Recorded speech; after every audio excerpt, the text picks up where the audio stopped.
సరే, ఈరోజు మనం ఓ అద్భుతమైన కథలోకి వెళదాం. అసలు ఈ సామ్రాజ్యాలు ప్రపంచవ్యాప్తంగా సంస్కృతులను ఎలా మలిచాయో తెలుసుకుందాం. ఇది చాలా ఆసక్తికరంగా ఉంటుంది. ఎప్పుడైనా ఆలోచించారా? ఒకప్పుడు ఈ భూమి మీద వేల రకాల సంస్కృతులు ఉండేవి. కాని ఇప్పుడు చూస్తే కొన్ని మాత్రమే ప్రపంచవ్యాప్తంగా ఆధిపత్యం చెలాయిస్తున్నాయి. ఎందుకిలా? దీని వెనక సామ్రాజ్యాలు పోషించిన పాత్ర చాలా పెద్దది. మనం చాలాసార్లు దాన్ని గమనించం కూడా. ఈ విశ్లేషణలో దాని గురించే మనం లోతుగా తెలుసుకోబోతున్నాం. వేల సంవత్సరాలుగా చూస్తే ఈ సామ్రాజ్యాలు ఒక పెద్ద సాంస్కృతిక మగ్గంలా పనిచేశాయి.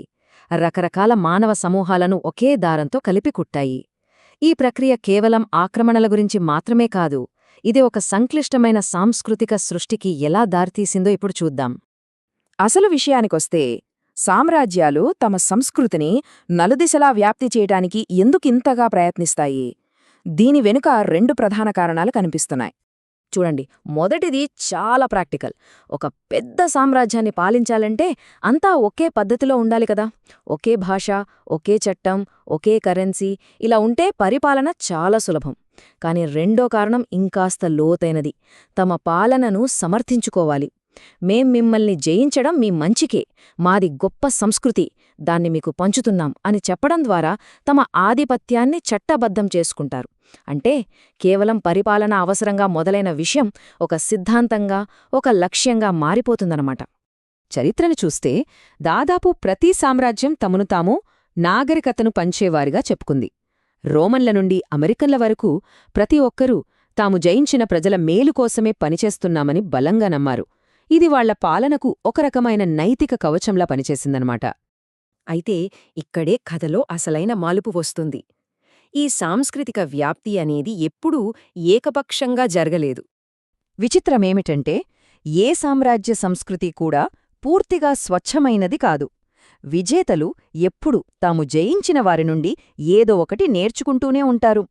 తమ సామ్రాజ్యాన్ని విశాల దృక్పథంతో అందరినీ కలుపుకుపోయేదిగా చూపించుకోవడానికి వారు తరచుగా ఓడిపోయిన వారి ఆలోచనలను, కళలను, సంప్రదాయాలను స్వీకరించారు.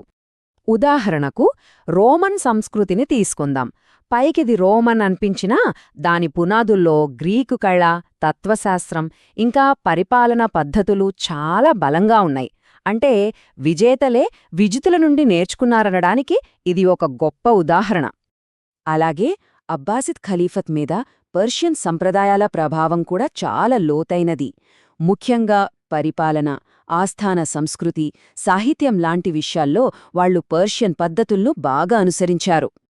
ఇక ప్రపంచంలోనే అతిపెద్దదైన మంగోల్ సామ్రాజ్యం కూడా ఇందుకు మినహాయింపు కాదు. వాళ్లు చైనాను జయించిన తర్వాత అక్కడి పరిపాలనా విధానాలను, సాంస్కృతిక అంశాలను చాలా వరకు స్వీకరించారంటే ఆశ్చర్యపోవాల్సిన అవసరం లేదు. ఈ సాంస్కృతిక మిశ్రమం ఎంతగా పాతుకుపోయిందంటే ఈరోజు మనం చూస్తున్నాం. కెన్యా మూలాలున్న ఒక అమెరికన్ అధ్యక్షుడు అరబ్బుల తిరుగుబాటు గురించిన ఒక బ్రిటిష్ సినిమా చూస్తూ ఇటాలియన్ పిజ్జా తినగలడు.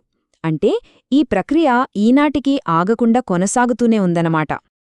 అయితే ఈ సాంస్కృతిక కలయిక అంత సులభంగా జరిగిపోలేదు. ఆ కాలంలో జీవించిన సామాన్య ప్రజలకు ఇది ఎలాంటి సవాళ్లను విసిరిందో ఇప్పుడు చూద్దాం. ఎందుకంటే ఈ విలీన ప్రక్రియ చాలా బాధాకరమైనది. తరతరాలుగా ఓడిపోయిన ప్రజలు ఒక అనిశ్చిత స్థితిలో బతికారు. వాళ్లు తమ సొంత సంస్కృతికి దూరమయ్యారు. కాని కొత్త సామ్రాజ్య సంస్కృతి వాళ్లని పూర్తిగా అక్కున చేర్చుకోలేదు. ఉదాహరణకు రోమన్లు స్పెయిన్ను జయించిన 100 ఏళ్ల తర్వాత అక్కడే ఒక ఐబీరియన్ వ్యాపారిని ఊహించుకోండి.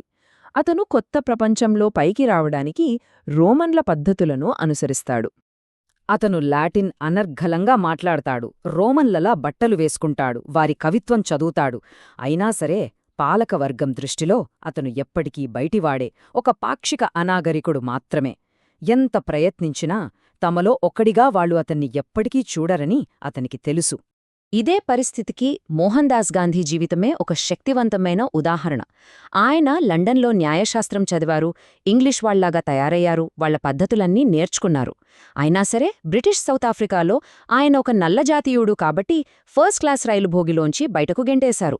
దీన్ని బట్టి ఏమర్థమవుతోంది? ఒక సంస్కృతిని మనం ఎంతగా స్వీకరించినా ఆ సంస్కృతికి చెందినవాళ్లు మనల్ని తమలో ఒకరిగా అంగీకరించడానికి సిద్ధంగా లేకపోవచ్చు. ఆ రెండిటి మధ్య ఉన్న తేడాను గాంధీ సంఘటన కళ్లకు కట్టినట్టు చూపిస్తోంది. కానీ శతాబ్దాలు గడిచే కొద్దీ ఈ బాధాకరమైన అడ్డంకులు నెమ్మదిగా తొలగిపోవడం మొదలైంది. క్రీస్తు శకం 48లో రోమన్ చక్రవర్తి క్లాడియస్ సెనేట్లో చేసిన ప్రసంగం దీనికి ఒక గొప్ప సాక్ష్యం. ఒకప్పుడు రోమ్కు శత్రువులైన గాల్స్ను ఇప్పుడు సెనేట్లోకి తీసుకోవాలని ఆయన వాదించాడు. ఎందుకంటే వాళ్ళిప్పుడు తమ ఆచారాల ద్వారా, సంస్కృతి ద్వారా, వివాహాల ద్వారా మనలో కలిసిపోయారని గుర్తుచేశాడు. మన పూర్వీకులు కూడా ఒకప్పుడు బయటివారే కదా అని సెనేటర్లకు ఆయన గుర్తుచేశాడు. ఇది కేవలం రోమ్లోనే జరగలేదు. దాదాపు అన్ని సామ్రాజ్యాలలోనూ ఇదే క్రమం పునరావృతమైంది. మొదట్లో బయటివారిగా చూడబడిన సమూహాలు కాలక్రమేణ సామ్రాజ్యంలో భాగమై చివరికి పాలకులయ్యారు. రోమ్లో, అరబ్ సామ్రాజ్యంలో, చైనాలో అన్ని చోట్లా ఇదే జరిగింది. అంటే వారు నెమ్మదిగా మనంగా మారిపోయారు. ఈ సాంస్కృతిక వ్యాప్తి, వారసత్వం మన ఆధునిక ప్రపంచాన్ని ఇప్పటికీ ప్రభావితం చేస్తూనే ఉంది. ఈ వారసత్వంలో అతిపెద్ద విచిత్రమేమిటంటే ఆధునిక యుగంలో కోట్ల మంది ప్రజలు పాశ్చాత్య భాష, జాతీయవాదం, మానవ హక్కుల వంటి భావజాలాలను స్వీకరించారు. ఆ తర్వాత అదే వలస పాలన నుండి విముక్తి కోసం పోరాడటానికి వారు స్వీకరించిన ఈ పాశ్చాత్య భావజాలాలే వారికి శక్తివంతమైన ఆయుధాలుగా మారాయి. చివరగా ఇది మనల్ని ఒక ప్రశ్నతో వదిలివేస్తుంది. ఓడిపోయిన ప్రజలు గెలిచిన వారి సంస్కృతిని స్వీకరించినప్పుడు నిజంగా గెలిచిందెవరో, ఓడిందెవరో? ఇది సామ్రాజ్యాల సంక్లిష్టమైన మరియు అంతుచిక్కని వారసత్వం.